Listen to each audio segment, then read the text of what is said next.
Assalamualaikum warahmatullahi wabarakatuh. Selamat pagi anak-anakku kelas 5. Bagaimana kabar kalian hari ini?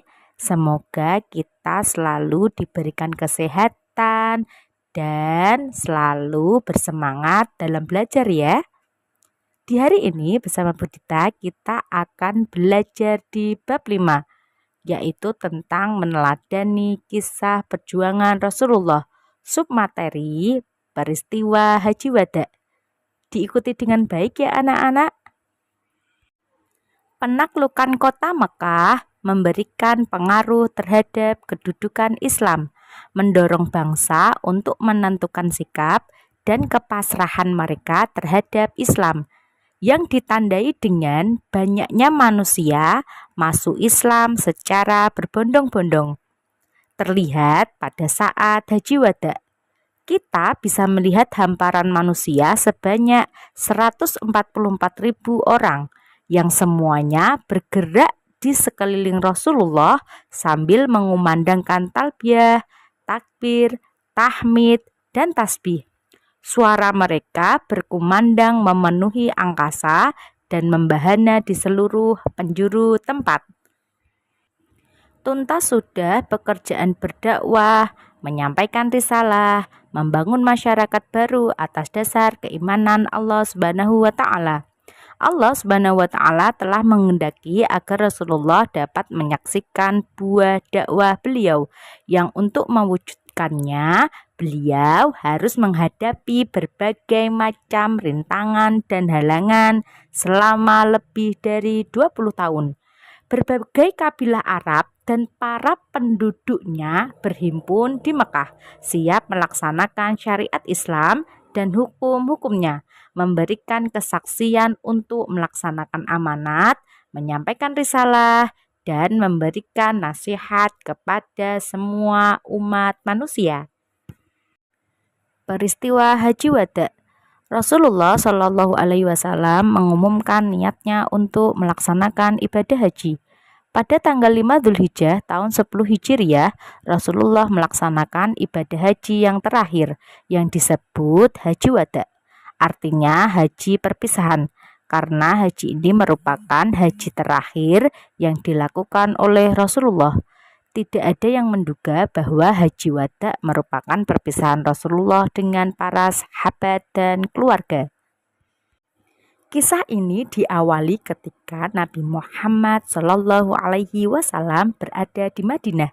Beliau mengajak kepada seluruh muslimin untuk memperbanyak i'tikaf pada akhir Ramadan di Masjid Nabawi. Malaikat Jibril juga memastikan kepada Nabi Muhammad Shallallahu Alaihi Wasallam tentang wahyu-wahyu Allah yang telah disampaikan. Dipastikan tidak ada yang terlupakan. Peristiwa ini diceritakan Nabi Muhammad kepada Fatimah. Rasulullah mengatakan bahwa malaikat Jibril membacakan Al-Quran berulang dan memastikan wahyu Allah telah tersampaikan. Bahkan Rasulullah menduga dirinya merasa waktunya telah tiba. Keadaan ini membuat kerinduan kepada kota Mekah semakin kuat.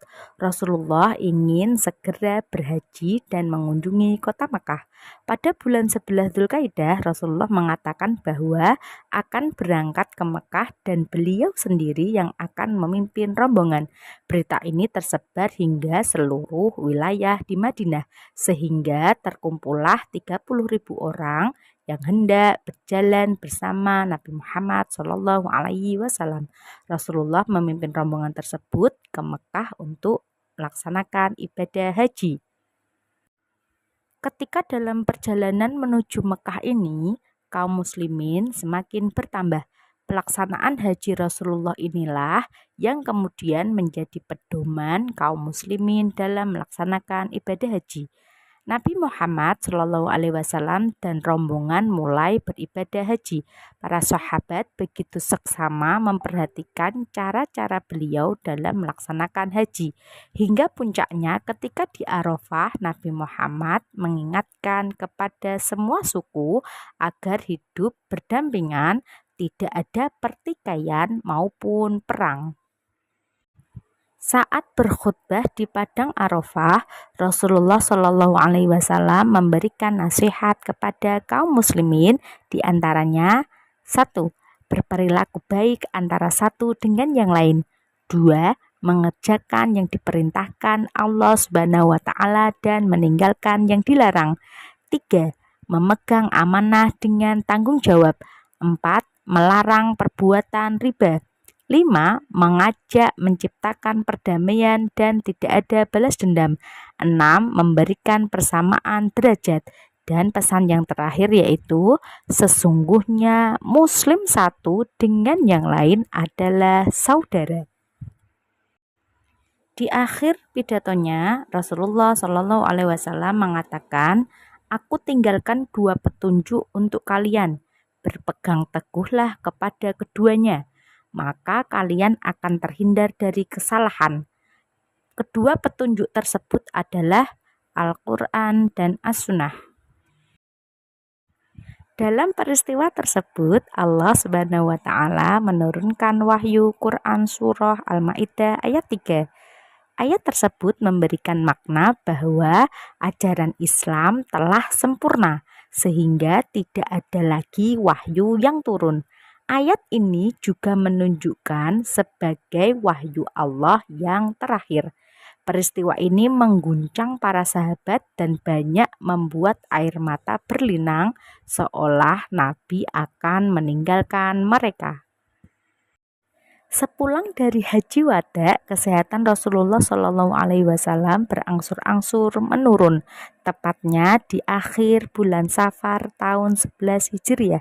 Sakit beliau berlangsung selama 13 hari. Meskipun demikian, beliau tetap melakukan tugas dan kewajiban sehari-hari seperti biasa. Beliau juga tetap berjamaah di masjid. Dan pada tanggal 12 Rabiul Awal tahun 11 Hijriah, Rasulullah Shallallahu Alaihi Wasallam wafat.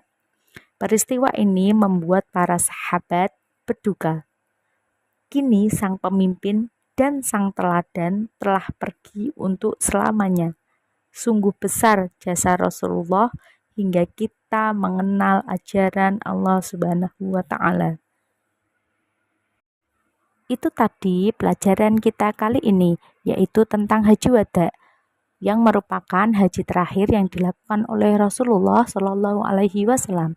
Untuk kegiatan selanjutnya, silakan anak-anak mengerjakan tugas yang Budita berikan. Selamat mengerjakan. Mari kita akhiri pembelajaran hari ini dengan membaca hamdalah bersama-sama. Alhamdulillahirabbil alamin. Banyak salah mohon maaf. Wassalamualaikum warahmatullahi wabarakatuh.